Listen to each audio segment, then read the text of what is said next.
Assalamualaikum. Nama saya Rosli dan ini isteri saya Ashfiah.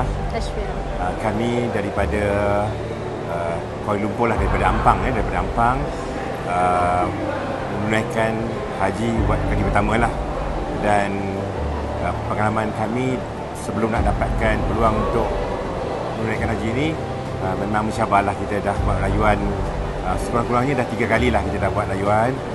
Dan Alhamdulillah, bila kita buat rayuan dari segi individu kita buat, dan kemudian kita juga buat melalui pengendali tabung haji iaitu Yaskin.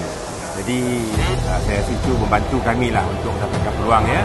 Lebih-lebih lagi yang membantu kami ini Ustaz Salahuddin lah.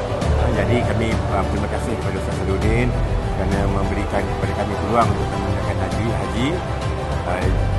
Jadi dalam segi perjalanan menunaikan haji ini memang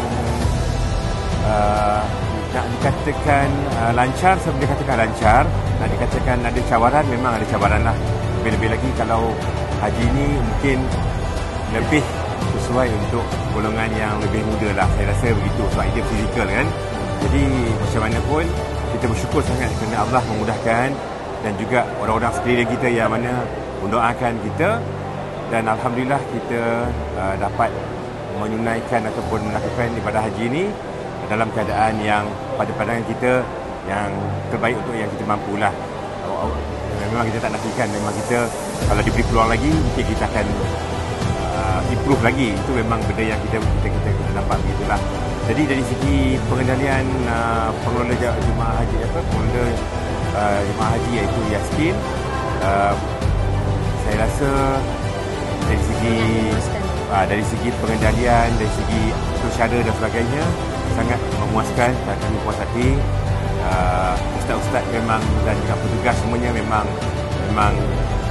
bagus, memang grade A lah kita kata kan. Terima kasih kepada ustaz-ustaz yang membantu. Terima kasih ya kepada ustaz-ustaz semua.